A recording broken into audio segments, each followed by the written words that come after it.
Welcome back, everyone. So in today's explainer, we're diving into something absolutely wild. When you think about massive data centers, cloud computing, and this massive explosion of AI, you're probably picturing, endless rows of glowing servers, miles of fiber optics, the latest microchips, the whole shebang.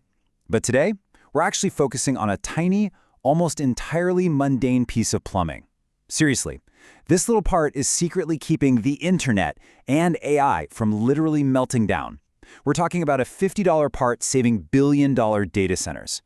Let's just pause and think about this high-stakes question for a second. What actually stands between those massive AI servers and a catastrophic physical meltdown? Because, let's face it, these servers kick out an unbelievable amount of heat. If we just left that unchecked, the hardware would literally destroy itself in a matter of minutes.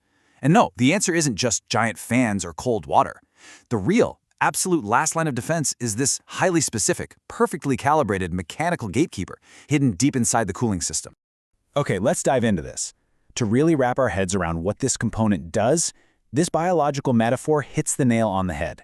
In any refrigeration cycle, you've got the compressor, right? That's universally considered the heart. It's the big, loud workhorse pumping refrigerant through the veins of the whole setup. But look at this quote. It captures our topic perfectly. The expansion valve is the nervous system. It's this vital, life-saving regulator that's constantly measuring, adjusting, and essentially dictating the pulse and blood pressure of the entire cooling cycle. Without it, the heart just pumps blindly until the whole system tears itself apart. All right, Section 1, the System's Pulse Controller. Let's take a look at the two decisive missions this valve performs. So first up, it has to drastically drop the pressure and temperature of the refrigerant. We call this throttling. Basically, it takes high pressure, hot liquid, and fundamentally alters its physical state.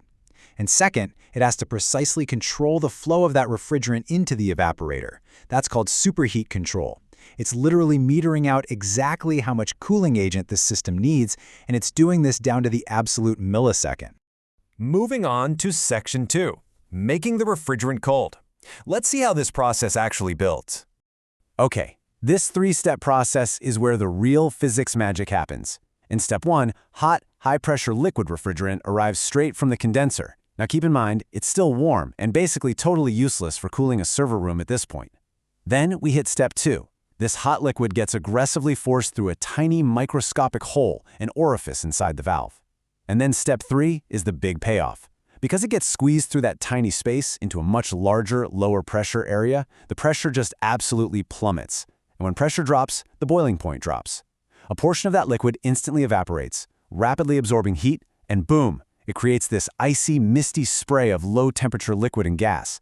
It literally transforms a hot stream of fluid into a freezing cold, moist fog that's completely ready to absorb the immense heat of an AI server farm. So the crucial point is this. Getting that freezing mist exactly right is incredibly critical, and that's because of a pretty terrifying phenomenon called liquid hammering. Let's say, the server load drops, but the valve just keeps pumping maximum refrigerant. That liquid isn't going to have enough heat to evaporate, so it'll flow straight through the evaporator and hit the compressor as a dense, solid wall of liquid. And compressors, well, they're designed to compress gas, right? Not liquid? Because liquids basically can't be compressed, that mechanical shock can literally shatter the compressor into 1,000 pieces. It's a total disaster. To prevent this fatal system failure, the expansion valve is constantly measuring what we call superheat, making absolutely sure the mist fully evaporates into a safe gas before it ever leaves the evaporator. It is a constant, high-wire balancing act.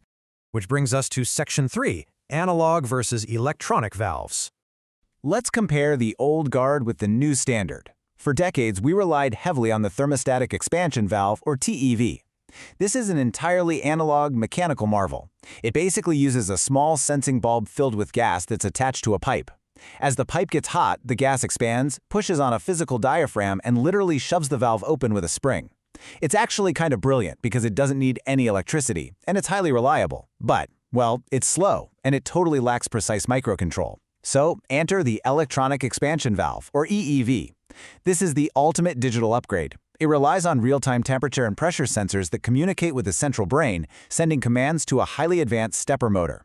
And this motor doesn't just swing open or slam shut. It has hundreds, sometimes thousands of microscopic steps. It is lightning fast, ultra-precise, and has definitely become the absolute non-negotiable standard for modern data center chillers. All right, Section 4, saving the data center. Let's look at why this technology really matters out in the real world. Now, what's really interesting here is how the EEV acts as the ultimate protagonist in the battle against unpredictable heat. First up, handling dynamic loads. When millions of users suddenly query a new AI model out of nowhere, the data center gets hit with an instantaneous, massive heat spike. An old analog valve? Way too slow. But an EEV reacts instantly to flood the system with exactly the right amount of cooling. Second, it prevents system trips and that catastrophic liquid hammering we talked about by rapidly scaling up and down. And third, low head operation. Now, this is a real game changer. In winter or spring, the cold outside air already cools the system naturally, which drops the internal pressure. Older analog valves would actually fail here because they rely on high pressure just to push themselves open. But the EEV, it uses its electronic motor to physically force the valve to the exact right position, completely regardless of the pressure. And this brilliantly illustrates the final, incredible benefit: extreme energy efficiency. Because the EEV's motor can maintain perfect absolute control even during those cold weather, low head operations, the data center doesn't have to work its compressor nearly as hard. I mean, it can essentially get free cooling from the winter air. This drastically lowers the data center's power usage effectiveness, saving massive amounts of electricity, and frankly, fundamentally making modern, sustainable cloud computing possible. So I'll leave you with this final thought. The next time you type a prompt into an AI and it answers you in mere seconds, generating an invisible spike of heat thousands of miles away, just ask yourself, how fast did the electronic expansion valve have to react in that exact millisecond to keep the physical infrastructure of the internet from melting down? It's pretty amazing to think about the unsung mechanical heroes that are secretly making our entire digital world possible. Thank you so much for joining me for this explainer, and keep staying curious.